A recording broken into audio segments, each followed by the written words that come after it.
Are brother classes. नमस्कार साथियों, मैं राकेश कुमार आपके अपने YouTube channel DR brother classes में आप सभी का स्वागत करता हूं। साथियों, आज मैं आपके लिए लेकर आया हूं पर्यावरण अध्ययन का प्रैक्टिस सेट नंबर 18, जिसमें बहुत ही महत्वपूर्ण प्रश्नों का संकलन किया गया है जो कि आपके एग्जाम में ज़रूर अच्छा स्कोर करने में सहायक होंगे। तो आप सभी साथी वीडियो को बिल्कुल भी स्किप ना करें, वीडियो को पूरा देखें। साथियों, शुरुआत करते हैं आज के हमारे पहले प्रश्न की। आज का हमारा पहला प्रश्न है, एकल परिवार में बच्चों में कौन सा गुण विकसित होने की संभावना अधिक रहती है? ऑप्शन ए एकाकीपन, ऑप्शन बी आत्मनिर्भरता, ऑप्शन सी स्वयं निर्णय लेने की क्षमता, ऑप्शन डी उपरोक्त सभी। एक बार सभी साथी आंसर कमेंट करें। साथियों, एकल परिवार में जो बच्चा रहता है, एकाकीपन बिल्कुल अकेला रहता है। साथियों, आत्मनिर्भरता, जब बालक अकेला रहता है तो उसमें आत्मनिर्भरता आएगी, और बालक समूह में न होने के कारण, अकेले रहने के कारण क्या करेगा, उस स्वयं निर्णय लेता है। अर्थात ये सभी एकल परिवार में विकसित होने वाले गुण है। साथियों, तो हमारा राइट आंसर होगा ऑप्शन नंबर डी। चलते साथियों अगले प्रश्न की ओर। अगला प्रश्न है हमारा, निम्न में से कौन सा युग्म असंगत है? कसाबा जम्मू कश्मीर, ऑप्शन बी राहिंदे हिमाचल प्रदेश, ऑप्शन सी रिनसासो केरल, ऑप्शन डी किल्ट नागालैंड। साथियों, यहाँ पर वस्त्रों के नाम दिए गए हैं और राज्य दिए गए कि ये जो वस्त्र है इस राज्य से संबंधित है या नहीं। साथियों, जो कसाबा है वो किससे संबंधित है? एक बार सभी साथी आंसर कमेंट करें, इसका राइट आंसर क्या होगा। साथियों, इसमें जो ऑप्शन ए है कसाबा साथियों जम्मू कश्मीर से ही संबंधित है, बिल्कुल सही है। जम्मू कसाबा जो होता है, एक लाल रंग की टोपी होती है जो फिरन के ऊपर पहनी जाती है साथियों, उसको हम कसाबा कहते हैं। जम्मू कश्मीर की है साथियों, जम्मू कश्मीर का है। राहिंदे जो है साथियों हिमाचल प्रदेश का है, बिल्कुल सही कथन है।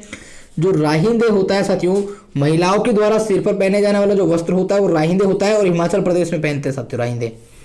रिन सासो जो है साथियों, ये केरल का नहीं है साथियों, ये असम का वस्त्र है। और रिन सासो क्या होता है, पुरुषों के द्वारा पहना जाने वाला स्कार्फ होता है साथियों। आप सभी साथी ध्यान रखें, रिन सासो क्या होता है, पुरुषों द्वारा पहने जाने वाला स्कार्फ। पुरुषों द्वारा पहने जाने वाला जो स्कार्फ होता है उसे रिन सासो कहते हैं। और ये कहाँ का प्रसिद्ध है, कहाँ का है साथियों, ये वस्त्र असम का है। आप सभी साथी ध्यान रखें, केरल का नहीं है साथियों। तो हमारा ऑप्शन नंबर सी होगा, राइट आंसर हो जाएगा। साथियों, जो किल्ट है नागालैंड का है, बिल्कुल सही है। काले रंग की जो पोशाक होती है उसको नागालैंड में किल्ट कहते हैं साथियों। तो हमारा right answer option number C रिन सासो, केरल दिया गया यहाँ पर, जो कि असम से संबंधित है। चलते साथियों अगले प्रश्न की ओर। अगला प्रश्न है हमारा, अपशिष्ट उत्पादों को खाने वाले जीवों को कहा जाता है? ऑप्शन ए मांस भक्षी, ऑप्शन बी मृतक भक्षी, ऑप्शन सी शाक भक्षी, ऑप्शन डी रसायन भक्षी। एक बार सभी साथी आंसर कमेंट करें जो भी वीडियो देख रहे हैं साथियों। साथियों, जो अपशिष्ट उत्पादों को जो खाने वाले जीव होते हैं उनको हम मृतक भक्षी कहते हैं। क्या कहते हैं साथियों, मृतक भक्षी कहते हैं, या परपोषी जीव भी कहते हैं साथियों। इनको क्या कहते हैं साथियों, परपोषी जीव। आप सभी साथी ध्यान रखें, आपको मृतक भक्षी की जगह परपोषी जीव भी देखने को मिल सकता है। जो परपोषी जीव होते हैं, जो मृतक भक्षी जीव होते हैं, वो अपना भोजन जो करते हैं ग्रहण, वो मृत पदार्थों जो मृत होते हैं, मृत पौधे, मृत जंतु तथा अपशिष्ट उत्पादों से करते हैं। और ये जो अपघटन की प्रक्रिया के योगदान देते हैं, जिससे तत्वों को पुनर्चक्रण में सहायता मिलती है साथियों। तो हमारा right answer option number B मृतक भक्षी। अपशिष्ट उत्पादों को खाने वाले जीव होते हैं वो मृतक भक्षी कहलाते हैं साथियों। चलते साथियों अगले प्रश्न की ओर। अगला प्रश्न है हमारा, तप्त भौम जल से किस प्रकार की ऊर्जा प्राप्त होती है? ऑप्शन ए जल विद्युत ऊर्जा, ऑप्शन बी सौर ऊर्जा, ऑप्शन सी भूतापीय ऊर्जा, ऑप्शन डी नाभिकीय ऊर्जा। एक बार सभी साथी आंसर कमेंट करें। साथियों, जो तप्त भौमजल जो से हमें ऊर्जा प्राप्त होती है साथियों, भूतापीय ऊर्जा होती है। हमारा जो भूमि में जो ताप बढ़ता है साथियों, उसके कारण जो ऊर्जा उत्पन्न होती है वो भूतापीय ऊर्जा होती है। हमारा राइट आंसर हो जाएगा ऑप्शन नंबर सी। चलते साथियों अगले प्रश्न की ओर। अगला प्रश्न है हमारा, गर्भवती स्त्री को अमंगलकारी शक्तियों से बचाने के लिए किया जाने वाला संस्कार है? ऑप्शन ए पुंसवन, ऑप्शन बी सीमंतोन्नयन, ऑप्शन सी निष्क्रमण, ऑप्शन डी समावर्तन। एक बार सभी साथी आंसर कमेंट करें जो भी वीडियो देख रहे हैं। साथियों, जो पुंसवन जो संस्कार होता है वो गर्भ में स्थित शिशु को पुत्र का रूप देने के लिए देवताओं की स्तुति करके पुत्र प्राप्ति की जो याचना करते हैं वो पुंसवन संस्कार कहलाता है साथियों। तो हमारा ऑप्शन जो है यहाँ पर सही नहीं हो सकता साथियों। साथियों जो ऑप्शन सी है निष्क्रमण। साथियों जन्म के चौथे महीने में बालक को पहली बार घर से निकालकर सूर्य के और चंद्र के जो दर्शन कराते हैं तब निष्क्रमण संस्कार होता है। और समावर्तन जो संस्कार होता है साथियों शिक्षा की समाप्ति पर किया जाने वाला जो संस्कार होता है, जिसमें विद्यार्थी अपने आचार्य जो गुरुजी होते हैं उसको गुरु दक्षिणा देते हैं, तथा दीक्षांत समारोह होता है जिससे आशीर्वाद ग्रहण करता है अपने गुरुजी से और स्नान करके घर लौट जाता है साथियों। तो ये जो है हमारा समावर्तन संस्कार है। तो गर्भवती स्त्री को अमंगलकारी शक्तियों से बचाने के लिए जो किया जाने वाला संस्कार है साथियों सीमंतोन्नयन संस्कार कहलाता है। हमारा राइट आंसर होगा ऑप्शन नंबर बी। चलते हैं साथियों अगले प्रश्न की ओर। अगला प्रश्न है हमारा पंचायती राज किस सूची का विषय है। एक बार सभी साथी आंसर कमेंट करें। ऑप्शन ए संघीय सूची, ऑप्शन बी राज्य सूची, ऑप्शन सी समवर्ती सूची, ऑप्शन डी उपरोक्त सभी। एक बार सभी साथी आंसर कमेंट करें। साथियों जो पंचायती राज सूची है, पंचायती राज जो है पंचायती राज व्यवस्था वो राज्य सूची का विषय है। किसका विषय है साथियों? राज्य सूची का विषय है। साथियों 3 सूचियां हमारे संघ सूची, राज्य सूची और समवर्ती सूची। साथियों जो राज्य सूची होती है उसमें जो नियम कानून जो बनाती है साथियों उसका जो कार्य होता है राज्य सरकार का होता है। संघीय सूची में केंद्र सरकार बनाती है और समवर्ती सूची में केंद्र सरकार और राज्य सरकार दोनों मिलकर नियम कानून बनाती है साथियों। तो हमारा राइट आंसर यहाँ पर पंचायती राज जो संबंधित है वो राज्य सूची का विषय है साथियों। चलते साथियों अगले प्रश्न की ओर। अगला प्रश्न है हमारा वर्ष 2019 में विश्व पर्यावरण दिवस का केंद्रीय विषय अर्थात थीम था। साथियों जो 2019 में विश्व पर्यावरण दिवस मनाया गया था उसका केंद्रीय विषय क्या था। साथियों जो सबसे पहले मैं आपको बता दूं विश्व पर्यावरण जो दिवस मनाया जाता है वो 5 जून को मनाया जाता है। आप सभी साथी ध्यान रखें। साथियों इसका राइट आंसर क्या होगा एक बार सभी साथी आंसर कमेंट करें। साथियों इसका जो राइट आंसर होगा ऑप्शन नंबर सी वायु प्रदूषण। क्या होगा साथियों? वायु प्रदूषण इसका राइट आंसर होगा। साथियों जो ऑप्शन ए है प्लास्टिक प्रदूषण पर विजय प्राप्त करो, ये साथियों 2018 की थीम थी। आप सभी साथी लिख ले इन थीमों को क्योंकि कोई सी भी सन की थीम पूछी जा सकती है। साथियों प्लास्टिक प्रदूषण पर विजय प्राप्त करो ये 2018 के पर्यावरण दिवस की थीम थी। और केवल एक पृथ्वी जब शुरुआत में पर्यावरण दिवस मनाया गया था सर्वप्रथम 1973 से तब की थी साथियों ये केवल एक पृथ्वी। आप सभी साथी ध्यान रखें। तो हमारा राइट आंसर यहाँ पर ऑप्शन नंबर सी जो वर्ष 2019 की जो विश्व पर्यावरण दिवस की जो थीम थी वो था वायु प्रदूषण साथियों। चलते साथियों अगले प्रश्न की ओर। अगला प्रश्न है हमारा विश्व साक्षरता दिवस कब मनाया जाता है। ऑप्शन ए 5 सितंबर, ऑप्शन बी 8 सितंबर, ऑप्शन सी 14 सितंबर, ऑप्शन डी 29 अगस्त। एक बार सभी साथी आंसर कमेंट करें। साथियों जो विश्व साक्षरता दिवस मनाया जाता है वो 8 सितंबर को मनाया जाता है। आप सभी साथी ध्यान रखिए। हमारा राइट आंसर है ऑप्शन नंबर बी। साथियों 5 सितंबर को जो मनाया जाता है वो मनाया जाता है शिक्षक दिवस। आप सभी साथी ध्यान रखें शिक्षक दिवस। और साथियों 14 सितंबर को जो मनाते हैं हम हिंदी दिवस। सभी महत्वपूर्ण दिवसों को आप याद कर लेंगे क्योंकि एग्जाम में इससे संबंधित प्रश्न पूछा जा सकता है। 29 अगस्त को हम मनाते हैं राष्ट्रीय खेल दिवस।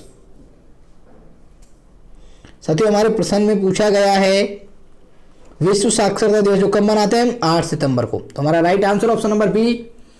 चलते हैं साथियों अगले प्रश्न की ओर। अगला प्रश्न है हमारा थार महोत्सव कहाँ आयोजित किया जाता है। Option A Barmer, option B Bikaner, option C Jaisalmer, option D Jodhpur. एक बार सभी साथी आंसर कमेंट करें।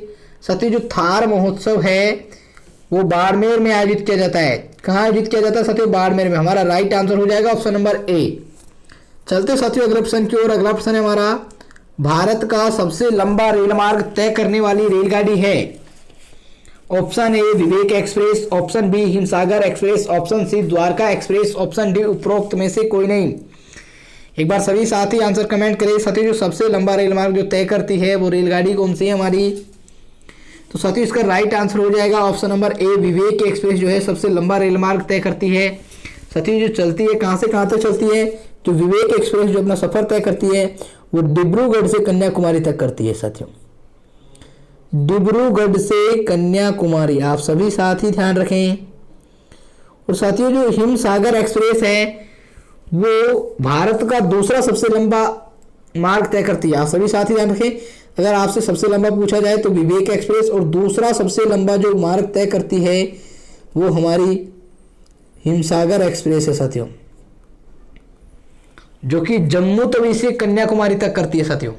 यह उत्तर से दक्षिण भारत को जोड़ने वाला तो सबसे लंबा है साथियों। चलते साथियों अगले प्रश्न की ओर। अगला प्रश्न है हमारा, प्राथमिक स्तर पर कक्षा में जानवरों की अवधारणा को पेश करने के लिए निम्न में से कौन सी सबसे कम उपयुक्त विधि है? ऑप्शन ए, जानवरों और उनके भोजन की आदतों की वीडियो दिखाना। ऑप्शन बी, अवलोकन द्वारा आसपास के जानवरों में विविधता को देखना। ऑप्शन सी, जानवरों की तस्वीरें बनाना और उनके बारे में चर्चा करना। ऑप्शन डी, छात्रों को अपनी पुस्तकों से पढ़ने के लिए कहना। एक बार सभी साथी आंसर कमेंट करें। साथियों यहाँ पर प्राथमिक स्तर पर हम जानवरों की अवधारणा बालक को बताना चाहते हैं, पढ़ाना चाहते हैं। जो हमारा कॉन्सेप्ट है जानवरों का, उसके लिए सबसे जो कम उपयुक्त विधि है, सबसे कम सहयोगी जो विधि है जिससे बालक सबसे कम तरीके से सीख पाते हैं, वो कौन सी विधि है? कमेंट करें एक बार सभी साथी। साथियों इसका जो राइट आंसर होगा ऑप्शन नंबर डी। साथियों प्राथमिक स्तर पर आप बालकों को किताब पढ़ने के लिए नहीं कह सकते साथियों। जो आप बालक जो होते हैं, छात्रों किताब पढ़कर बिल्कुल भी नहीं सीखते, सबसे कम सीखते हैं साथियों। जब वीडियो दिखाएंगे बालक बिल्कुल एक्टिव रहेंगे, सीखेंगे। बालक जब खुद प्रत्यक्ष रूप से अवलोकन करेंगे, आसपास के जानवरों में देखेंगे, तो उनको अनुभव होगा साथियों। जानवरों की तस्वीरें बनाएंगे वो खुद और उनके बारे में चर्चा करेंगे, तो उन्हें बहुत जो समझ विकसित होगी। साथियों यहाँ पर जो ऑप्शन नंबर डी है, छात्र पुस्तक पढ़ने से प्राथमिक स्तर पर ज्ञान ग्रहण नहीं कर सकते। इससे क्या होगा, अगर बालक इस स्तर पर किताब पढ़ेंगे तो ये जो कार्य होगा नीरस हो जाएगा बिल्कुल भी, और ज़्यादा फायदेमंद साबित नहीं हो सकता। चलते साथियों अगले प्रश्न की ओर। अगला प्रश्न है हमारा, तंत्रिका तंत्र का अध्ययन कहलाता है? Option A urology, option B neurology, option C haematology, option D उपरोक्त में से कोई नहीं। एक बार सभी साथी आंसर कमेंट करें। साथियों जो तंत्रिका तंत्र का जो अध्ययन है वो न्यूरोलॉजी कहलाता है। ऑप्शन बी इसका राइट आंसर हो जाएगा साथियों। तंत्रिका तंत्र का जो अध्ययन है वो न्यूरोलॉजी कहलाता है। चलते साथियों अगले प्रश्न की ओर। अगला प्रश्न है हमारा, परियोजना विधि निम्न में से किस विचारधारा पर निर्भर करती है? ऑप्शन ए व्यवहारवाद, ऑप्शन डी प्रभावी डोमेन, ऑप्शन सी विश्लेषण, ऑप्शन डी उदारतावाद। एक बार सभी साथी आंसर कमेंट करें। साथियों जो परियोजना विधि है वो व्यवहारवाद पर निर्भर करती है। किस पर निर्भर करती है साथियों? व्यवहारवाद पर। साथियों जो व्यवहारिकता का जो अर्थ है, हम यहाँ पर सैद्धांतिक जो सिद्धांत होते हैं उनके बजाय व्यवहारिक रूप से सोचते हैं या समस्याओं से निपटने के लिए करते हैं साथियों। तो हमारा राइट आंसर है ऑप्शन नंबर ए साथियों। परियोजना जो विधि है वो व्यवहारवाद विचारधारा पर निर्भर है। और हमारा 14वां प्रश्न है साथियों, निम्न में से अवतल दर्पण का उपयोग नहीं होता है? ऑप्शन ए वाहनों के पार्श्व दर्पण में, ऑप्शन बी टॉर्च लाइट में, ऑप्शन सी वाहनों की हेडलाइट में, ऑप्शन डी ज्वेलरी शॉप में। एक बार सभी साथी आंसर कमेंट करें। साथियों इसका जो राइट आंसर होगा ऑप्शन नंबर ए। साथियों जो अवतल दर्पण का जो उपयोग नहीं होता है वो वाहनों के पार्श्व दर्पण में नहीं होता है। साथियों जो तीनों ऑप्शन है, टॉर्च लाइट में, वाहनों के हेडलाइट में, ज्वेलरी शॉप में अवतल दर्पण का प्रयोग किया जाता है। साथियों जो वाहनों का पार्श्व दर्पण होता है उसमें उत्तल दर्पण का प्रयोग किया जाता है, क्योंकि साथियों जो उत्तल दर्पण होता है बहुत बड़े क्षेत्र को आच्छादित करता है। जो पीछे का जो बहुत बड़ा क्षेत्र होता है उसको एक बिंदु पर प्रकाश से एक तस्वीर बना देता है साथियों। तो इसीलिए वाहनों के जो पार्श्व दर्पण में हम उत्तल दर्पण का प्रयोग करते हैं। चलते साथियों अगले प्रश्न की ओर। अगला प्रश्न है हमारा, एक शिक्षक प्रतिदिन बच्चे के सीखने की प्रगति का विवरण रखता है और उसके जीवन में घटित महत्वपूर्ण घटनाओं का वर्णनात्मक अभिलेख भी प्रस्तुत करता है। उपयुक्त विवरण का उपयोग होता है ऑप्शन ए क्रम निर्धारण मापने के लिए, ऑप्शन बी जांच सूची के लिए, ऑप्शन सी पोर्टफोलियो के लिए, ऑप्शन डी उपाख्यानात्मक अभिलेख के लिए। एक बार सभी साथी आंसर कमेंट करें। साथी जो एक शिक्षक है प्रतिदिन जो बच्चा जो कुछ भी सीखता है उसकी प्रगति का विवरण रखता है, उसके जीवन में जो कुछ भी महत्वपूर्ण घटना घटित होती है उसका वर्णनात्मक रूप से अभिलेख प्रस्तुत करता है। तो वह किस चीज़ का उपयोग कर रहा है साथियों? साथियों इसका जो राइट आंसर होगा ऑप्शन नंबर डी साथियों इसका राइट आंसर होगा उपाख्यानात्मक अभिलेख के लिए। ये क्या है साथियों, इसको हम उपाख्यानात्मक अभिलेख को एनेक्डोटल रिकॉर्ड भी कहते हैं साथियों। आप सभी साथी ध्यान रखें, एनेक्डोटल रिकॉर्ड, अंग्रेजी में इसे एनेक्डोटल रिकॉर्ड कहते हैं। आपको देखने को मिल सकता है उपाख्यानात्मक अभिलेख की जगह पर एनेक्डोटल रिकॉर्ड। साथियों जो यह होता है एनेक्डोटल रिकॉर्ड में गतिविधि को एक असाधारण रिकॉर्ड के रूप में उपयोग किया जाता है। वास्तविक अवलोकन सीधे घटनाओं को देखता है जो कि पिछले काल में गैर न्यायिक तरीके से स्पष्ट रूप से और संक्षिप्त रूप से लिखे जाते हैं उनको। साथियों जो वास्तविक रिकॉर्ड लिखते समय एक पत्रकार के दृष्टिकोण का उपयोग किया जाता है और यह एक घटना का वास्तविक विवरण है जो कि घटना का कौन, कहाँ, क्या, कब और कैसे का जवाब देता है साथियों। तो हमारा राइट आंसर है ऑप्शन नंबर डी उपाख्यानात्मक अभिलेख के लिए। चलते साथियों अगले प्रश्न की ओर। अगला प्रश्न हमारा लैंगरहैंस द्वीप कौन सी ग्रंथि में पाया जाता है? ऑप्शन ए जनन ग्रंथि में, ऑप्शन बी पैराथायराइड ग्रंथि में, ऑप्शन सी अग्नाशय में, ऑप्शन डी पीनियल ग्रंथि में। एक बार सभी साथी आंसर कमेंट करें। साथियों जो लैंगरहैंस द्वीप होता है वो अग्नाशय में पाया जाता है। कौन सी ग्रंथि में पाया जाता है साथियों? अग्नाशय में। हमारा राइट आंसर हो जाएगा ऑप्शन नंबर सी, अग्नाशय में। साथियों जो अग्नाशय में विशेष प्रकार की जो कोशिकाएं पाई जाती है, अग्नाशय में क्या पाया जाता है? विशेष प्रकार की जो कोशिकाएं पाई जाती है उनको लैंगरहैंस द्वीप कहा जाता है। आप सभी साथी ध्यान रखें, विशेष प्रकार की कोशिकाओं को, अग्नाशय में पाई जाने वाली जो कोशिकाएं होती है विशेष प्रकार की, उन्हें लैंगरहैंस द्वीप कहते हैं। चलते साथियों अगले प्रश्न की ओर। अगला प्रश्न है हमारा एनसीएफ 2005 के अनुसार कौन से क्षेत्र सर्कुलर क्षेत्रों में आते हैं? ऑप्शन ए पुस्तकालय क्रियाकलाप, ऑप्शन बी खेलकूद क्रियाकलाप, ऑप्शन सी कला शिक्षा, ऑप्शन डी सामाजिक कल्याण एवं क्रियाकलाप। एक बार सभी साथी आंसर कमेंट करें। साथियों जो हमारा एनसीएफ 2005 है, राष्ट्रीय पाठ्यक्रम फ्रेमवर्क, जो राष्ट्रीय पाठ्यचर्या फ्रेमवर्क है, इसके जो क्षेत्र सर्कुलर जो क्षेत्र में आते हैं साथियों, मुख्य रूप से जो आते हैं कला शिक्षा, स्वास्थ्य शिक्षा, स्वास्थ्य और जो शारीरिक शिक्षा है और कार्य शिक्षा, इनको शामिल किया गया है। तो साथियों हमारा यहाँ पर राइट आंसर होगा ऑप्शन नंबर सी। यहाँ पर कला शिक्षा दे रखा है साथियों, तो ऑप्शन नंबर सी हमारा राइट आंसर हो जाएगा। ये जो पुस्तकालय क्रियाकलाप, खेलकूद क्रियाकलाप और सामाजिक कल्याण क्रियाकलाप सर्कुलर क्षेत्र में नहीं आते हैं साथियों। आते हैं तो कला शिक्षा, आप सभी साथी लिख सकते हैं, कला शिक्षा, स्वास्थ्य और शारीरिक शिक्षा और कार्य शिक्षा को इसमें शामिल किया गया है साथियों।